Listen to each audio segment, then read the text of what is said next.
वडोदरा से कांग्रेस उम्मीदवार नरेंद्र रावत पर चुनाव आचार संहिता तोड़ने का आरोप लगा है। उन्होंने वोटिंग करने के बाद बूथ से बाहर निकलने के बाद सेल्फी ली। ये एक आपको बता दें कि चुनाव चिन्ह के साथ नरेंद्र रावत ने सेल्फी खींची है। वडोदरा से कांग्रेस उम्मीदवार है रावत, और जैसे ही उन्होंने वोट डाले बाहर आए उन्होंने सेल्फी ली। वैसे ये तस्वीर आपको कुछ याद होगी, नरेंद्र मोदी भी जब अपना वोट डालकर बाहर निकले थे, अहमदाबाद में उन्होंने पोलिंग बूथ में जाकर अपना वोट डाला था, बाहर निकले थे, तो उन्होंने भी एक इसी किस्म की सेल्फी ली थी, जिसे बाद में क्लीन चिट भी चुनाव आयोग से मिल गई थी। मामला हालांकि दर्ज हुआ था, उसके बाद सब निपट गया था। अभी एक कांग्रेस के रावत जी हैं जिन्होंने सेल्फी ली, चुनाव चिन्ह हाथ में है, और चुनावी कानून के मुताबिक इसे पूरी तरह से गलत माना जाता है जो सेल्फी ले रहे हैं। अब ये तस्वीरें आपके सामने, अब इस पर क्या कार्रवाई होगी वो देखने वाली बात होगी। हमारे साथ अरविंद शर्मा हमारे सहयोगी लगातार लाइव जुड़े हुए हैं। अरविंद, इसके खिलाफ क्या कार्रवाई हो रही है? प्रशासन ने कोई एक्शन लिया फिलहाल?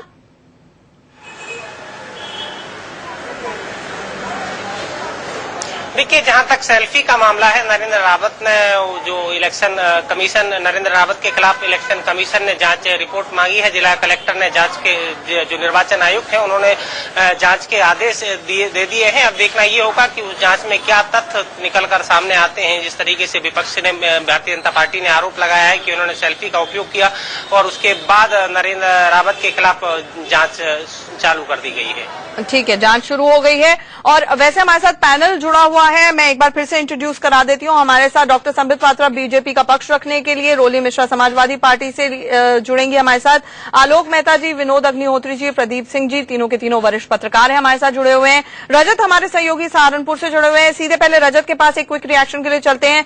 रजत, किस किस्म का उत्साह आपको वोटरों में नजर आ रहा है? और कुल मिलाकर, क्योंकि ये एसपी वर्सेस बीजेपी का कॉन्टेस्ट उत्तर प्रदेश में होता हुआ नजर आ रहा है, क्या लोग वाकई स्थानीय मुद्दों पर वोट डालने जा रहे हैं, या फिर लव जिहाद, लाउडस्पीकर की राजनीति से भी लोग पूरी तरह से मतलब अच्छे खासे मुखातिब हैं और वोट इन मुद्दों पर डाल रहे हैं? तेज धूप है इस समय सहारनपुर में। मैं उसी मार्केट में खड़ा हूं जिस मार्केट को आपने कभी जलते हुए आंचल देखा होगा, लेकिन लगातार लोग घरों से बाहर निकल रहे हैं। मुझे लगता है कि एक अच्छा वोटिंग परसेंटेज आपको मुजफ्फरनगर, सहारनपुर के एरिया में देखने को मिलेगा। जहां तक वोटरों का मिजाज है, वोटर कुछ बोलने को राजी नहीं है, वोटर अपना माइंडसेट बताने को राजी नहीं है। एक पहली बार ऐसा देखने को मिल रहा है चुनाव में कि जब आप बाहर निकलिए, चाय की दुकान पे खड़े हुए वोटरों से बात करिए बिना कैमरे के, तो वो बता देते हैं कि हम इसको नेशनल इशू पे ले जा रहे हैं इस चुनाव को, या उन्हें लगता है कि 2017 तक समाजवादी पार्टी की चुनाव नहीं होगा, 2017 तक समाजवादी पार्टी की सरकार रहेगी उत्तर प्रदेश में, हम इसको फॉलो करेंगे। तो ऐसा कुछ देखने को नहीं मिल रहा है। तो आप कह सकते हैं कि जो नतीजे आएंगे वो चौंकाने वाले आएंगे। ये बात बिल्कुल सच है कि भारतीय जनता पार्टी और समाजवादी पार्टी आमने सामने है, लेकिन आप ये नहीं कह सकते कि भारतीय जनता पार्टी को एक एज नहीं है। एक एज है जिस तरीके का प्रचार उन्होंने किया है। यहां पर भी जो होर्डिंग्स लगी हैं, जो कैंडिडेट्स लड़ रहे हैं, उनकी फोटोग्राफ्स पोस्टर्स में छोटी है, नरेंद्र मोदी की फोटोग्राफ्स बड़ी है। यानी कि जो मॉडल लोकसभा इलेक्शन में था कि मोदी को आगे रख के चुनाव लड़ा जा रहा था, वही मॉडल इस बार उपचुनाव में भी है, जो कि ऐसा नहीं होता। आप देखिए, राहुल गांधी के पोस्टर्स आपको यहाँ नहीं नजर आएंगे, मायावती चुनाव नहीं लड़ रही हैं, लेकिन नरेंद्र मोदी के पोस्टर्स जो हैं उनको आगे रख के उपचुनाव लड़ रहे हैं यहाँ के कैंडिडेट। कांग्रेस कहीं नजर नहीं आ रही है, और राहुल गांधी तो खैर कितना नजर आते हैं ये अपने आप में सवाल हो सकता है। बहरहाल मैं संबित के पास भी इस मुद्दे पर आती हूँ, लेकिन उससे पहले समाजवादी पार्टी के नेता शिवपाल सिंह यादव से बिपिन चौबे हमारे सहयोगी ने खास बातचीत की है, सुन लेते हैं। 11 विधानसभा की सीटों पर भी उपचुनाव हो रहे हैं। ये वो सीटें हैं जब समाजवादी पार्टी ने 2012 में 224 का आंकड़ा पाया था, तब बीजेपी ने जीती थी। लग रहा है कि मोदी का फैक्टर काम करेगा इन सीटों पर, या फिर वो जादू खत्म हो चुका है और अखिलेश यादव और आपकी सरकार का जादू चलेगा? देखिए, मोदी का जादू तो अब खत्म हो गया है। जो उन्होंने 2014 के चुनाव में पूरे देश की जनता की भावनाओं को भड़का करके वोट पा लिया था, झूठ बोल करके वोट पा लिया था।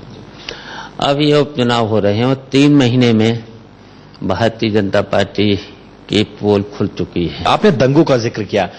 लोकसभा चुनाव से पहले भी देखने को मिला था कि वोटों के ध्रुवीकरण के लिए तरह तरह के बयान दिए जा रहे थे। इस बार भी योगी आदित्यनाथ को सामने लाया गया और उन्होंने भड़काऊ भाषण दिया। उसमें हालांकि इलेक्शन कमीशन कार्रवाई भी कर रहा है, लेकिन इसका फायदा बीजेपी को मिलेगा क्या? वोटों का ध्रुवीकरण होगा क्या? सांप्रदायिक रंग देने की कोशिश हुई थी, उसका नफा नुकसान होने वाला किसी तरह से? देखिए, इन्होंने उत्तर प्रदेश की अब जनता समझ चुकी है, इनके भड़काने में नहीं आएगी। उत्तर प्रदेश की जनता विकास चाहती है। चलते अंतिम सवाल पूछ लेते हैं। 11 विधानसभा सीटों में से कितनी सीटों पर जीत हासिल करेगी समाजवादी पार्टी? समाजवादी पार्टी सभी सीटों पर बहुत अच्छा चुनाव लड़ रही है और मुझे तो लगता है कि सभी सीटों पर हमारी जीत होना चाहिए। कहीं 1-2 सीटें छोड़ करके हो सकता है, लेकिन हमें लगता है कि हम 11 सीटें जीतेंगे। ये थे मंत्री शिवपाल सिंह यादव, जिन्हें लगता है कि खोया हुआ विश्वास वापस पा चुके हैं और मैनपुरी के साथ बाकी की विधानसभा सीटों में भी पार्टी अच्छा परफॉर्म करेगी और ज्यादा से ज्यादा सीटों पर जीत हासिल करेगी। कैमरा पर्सन संदीप के साथ विपिन चौबे, इंडिया न्यूज, सैफई। रोली जी, सुना आपने, शिवपाल जी ने अभी अभी कहा कि 11 की 11 सीटें जीतेंगे। एक बात बताइए, लेकिन लोकसभा की सबसे प्रतिष्ठित सीट मुलायम सिंह यादव 5 बारी मैनपुरी से जीते, परिवार के अलावा, तेज प्रताप के अलावा कोई मिला नहीं चुनाव लड़वाने के लिए आप लोग को। आपके ऊपर आरोप लग रहे हैं। देखिए, आरोप प्रत्यारोप तो राजनीति का एक रूप होता है जो लगते रहते हैं, लेकिन यहाँ पर जो आप जिस बेल्ट में मैं भी यहाँ पर इस समय मैनपुरी से या सैफई से बात कर रही हूँ आपसे, तो जिस बेल्ट पे जो एटा, इटावा, मैनपुरी, सैफई, जसवंत नगर जो ये क्षेत्र है, इस क्षेत्र में माननीय मुलायम सिंह यादव जी के परिवार को भगवान की तरह पूजा जाता है। इस क्षेत्र में उनकी इतनी मान्यता है कि शायद अगर उस परिवार का कोई बाहर का व्यक्ति अगर ले तो यहाँ की जनता उसको उस प्रकार से स्वीकार नहीं करेगी। ये एक बहुत बड़ी बात है। यहाँ के जनता के लोगों के वो मसीहा माने जाते हैं। आप आइए और देखिए, विपिन जी वहाँ पर उपस्थित हैं, आप उनसे राय ले सकते हैं किस प्रकार विकास, विनोद जी पूछना चाह रहे हैं आपसे, किस प्रकार यहाँ विकास हुआ है सैफई में। रोली जी, डिम्पल यादव कैसे हार गई थी फिर राजबब्बर से लोकसभा का उपचुनाव पिछली बार फिरोजाबाद से? अगर भगवान की तरह पूजा जाता है। देखिए, मैं आपको एक बात बता रही, नहीं बिल्कुल। कई बार जब 2 जगह के चुनाव माननीय अखिलेश यादव जी ने जीते थे और फिरोजाबाद की सीट को छोड़ा था, तो उस समय कहीं कुछ भावनाएं आहत हुई थी और उसका विरोधी पार्टियों ने बहुत पूरी तरीके से वो करने का कोशिश किया था, भुनाने का कोशिश किया था। आप भी जानते हैं कि राजनीति एक ऐसी चीज होती है जो बिल्कुल अप्रत्याशित होती है। आप आज नहीं कह सकते कि कल क्या होगा। भगवान जी हम आज अच्छे दिनों हो रही है। आपके मुलायम सिंह यादव तो कहते हैं लोकसभा में मेरे साथ बैठने के लिए दोस्त ही नहीं है, कुल 5 लोग हैं। कन्नौज में आप कांग्रेस से समझौता करके वहां कैंडिडेट नहीं आने देते हैं। नहीं, बिल्कुल समझौता नहीं, ये उनका बड़प्पन है। ये समझौता, आप इसको समझौता नहीं कह सकते। आप इसको समझौता नहीं होता कन्नौज में कांग्रेस का स्टैंडिंग कह सकते हैं इसे।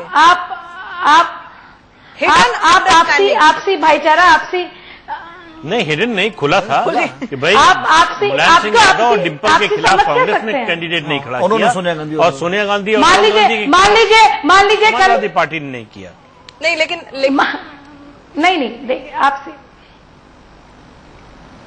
ठीक है, ये आप कुछ कहना चाह रहे हैं, मैं संबित के पास। और राजनीति में इस प्रकार की आपसी सहमति चलती रहती है।